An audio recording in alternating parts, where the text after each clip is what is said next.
আপনি কি কখনো ভেবেছেন যে আপনার জীবনটা এত অস্থির কেন? কেন মনে শান্তি নাই, মন ভরে না, কাজেও বরকত আসে না? আপনি হয়তো চেষ্টা করেন, দৌড়ান, পরিশ্রম করেন, কিন্তু ভিতরে একটা শূন্যতা থেকেই যায়। আর সত্যি কথা হলো, মানুষ যখন আল্লাহর থেকে দূরে চলে যায়, তখন পৃথিবীর সবকিছু থাকলেও তার মনে শান্তি থাকে না। ইসলাম আমাদেরকে শুধু ধর্ম শেখায়নি, ইসলাম আমাদের জীবন গড়তে শিখিয়েছে। আপনি যদি সত্যিই চান আপনার জীবন বদলে যাক, আপনার ভিতরটা শক্ত হোক, প্রথম রুটিন ফজরের নামাজ। ফজরের পর কিছু সময় আল্লাহর সাথে থাকা। আপনি যতই ব্যস্ত থাকেন, আপনি ফজর ঠিক করে ফেলেন, তাহলে আপনার জীবনটা ঠিক হতে শুরু করবে ইনশাল্লাহ।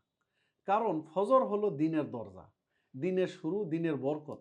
আপনি ফজরে উঠে নামাজ পড়বেন, তারপর অন্তত 10 মিনিট হলেও বুঝে কোরআন পড়বেন, জিকির করবেন। আপনি বুঝতে পারবেন এই কয়েক মিনিট আপনাকে এমন শক্তি দিচ্ছে যা কোনো মোটিভেশনাল ভিডিও দিতে পারে না। কারণ আপনি তখন সরাসরি আপনার রবের সাথে কথা বলছেন। দ্বিতীয় রুটিন হলো 5 ওয়াক্ত নামাজ সময় মতো পড়া। নামাজকে জীবনের কেন্দ্র বানানো। আমাদের জীবনটা খুব এলোমেলো করে চলি। কেমন করে সকাল শুরু হচ্ছে আর কেমন করে রাত হয়ে যাচ্ছে আমরা বুঝতে পারি না। কিন্তু নামাজ যদি আমরা সঠিক সময়ে পড়ি, আপনার জীবন একটা রুটিনে উঠবে এবং আপনার সময়ের বরকত বাড়ায় দেবে ইনশাআল্লাহ আল্লাহ। আপনি যদি নামাজকে প্রাধান্য দেন, আপনার জীবনের নিয়ন্ত্রণ আসবে। নামাজ শুধু ইবাদত না, নামাজ হলো আপনার আত্মার একটা রিফ্রেশ বাটন। দিনে 5 বার আপনি আল্লাহর সামনে দাঁড়ান, আল্লাহর কাছে ফিরে যান, তখন আপনার ভিতরের পাপ, ভয়, হতাশা, টেনশন সবকিছু ধুয়ে যেতে থাকবে। তৃতীয় রুটিন হলো প্রতিদিন কোরআনের সাথে থাকা এবং অর্থ বোঝার চেষ্টা করা। আপনি জানেন, কোরআন শুধু কিন্তু তিলাওয়াতের জন্য নাজিল হয়নি।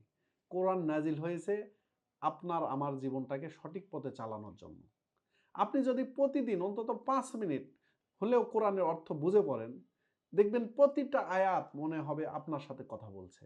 আপনার চিন্তা বদলাবে, আপনার সিদ্ধান্ত বদলাবে, আপনার চোখ বদলাবে, আপনার লক্ষ্য বদলাবে ইনশাল্লাহ। কারণ কোরআন মানুষের ভিতরের মানুষটাকে বদলে দেয়। 4 নম্বর রুটিন হলো জিহ্বাকে নিয়ন্ত্রণ করা। প্রতিদিন নিজের চরিত্রের হিসাব নেওয়া। আপনি যত বেশি বড় হতে চান, আপনাকে তত বেশি আপনার জিহ্বাকে নিয়ন্ত্রণ করতে হবে। কারণ অনেক মানুষের জীবনে ধ্বংস হয় কথার কারণে। গীবত, মিথ্যা, অপমান, রাগ, অহংকার, এগুলো কিন্তু সেই কথা থেকে আসে। সম্পর্ক ভাঙ্গে, আপনার আমলও নষ্ট হয়। আপনি প্রতিদিন ঘুমানোর আগে 2টা মিনিট নিজেকে জিজ্ঞেস করবেন, আজ আমি কারো মন ভেঙেছি কিনা, আমি কারো ব্যাপারে খারাপ বলেছি কিনা, আজ আমি কাউকে কষ্ট দিয়েছি কিনা। যদি করে থাকেন, আল্লাহর কাছে ক্ষমা চাইবেন। আর সুযোগ পেলে ওই মানুষটার কাছেও ক্ষমা চাইবেন। এই রুটিনটি আপনার চরিত্রকে এমনভাবে সুন্দর করবে যে মানুষ আপনাকে ভালোবাসতে বাধ্য হবে ইনশাআল্লাহ। পঞ্চম রুটিন হলো প্রতিদিন সৎকা করা, মানুষের উপকার করা। আপনি ভাববেন না সৎকা মানে শুধু টাকা। সৎকা হতে পারে একটা সুন্দর হাসি, একটা ভালো কথা, কাউকে সাহস দেওয়া, কাউকে সাহায্য করা, কাউকে সময় দেওয়া, কাউকে দোয়া করা। আপনি যদি প্রতিদিন কাউকে উপকার করার অভ্যাস তৈরি করতে পারেন, আল্লাহ আপনার রিজিকে বরকত দিবে, আপনার অন্তরে প্রশান্তি দিবেন, আপনার জীবনকে অর্থপূর্ণ করে তুলবে। দুনিয়া এবং আখিরাতে সম্মানী হবেন, সম্পদশালী হবেন ইনশাল্লাহ। এখন আপনি ভাবতে পারেন যে এই 5টা রুটিন সত্যি কি জীবন বদলাতে পারে? আমি আপনাকে সত্যি কথা বলি, এগুলো শুধু জীবন বদলায় না, এগুলো আপনাকে নতুন মানুষ বানিয়ে দেয়। কারণ আপনি যখন আল্লাহর সাথে সম্পর্ক ঠিক করেন, তখন আপনার ভিতরে ভয় চলে যায়, হতাশা কমে যায়, দুশ্চিন্তা কমে, অদ্ভুত এক শক্তি চলে আসে। আপনি তখন আর দুর্বল থাকেন না। আপনি তখন নিজের জীবনের নিজেই দায়িত্ব নিতে পারেন।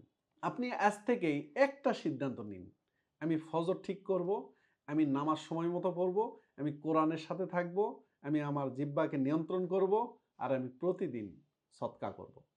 ইনশাল্লাহ আপনি 1 মাস পরে নিজেই নিজের পরিবর্তন দেখে অবাক হয়ে যাবেন। আল্লাহ আমাদের সবাইকে, আমাকে এবং আপনাকে আমল করার তৌফিক দান করুন। আমিন।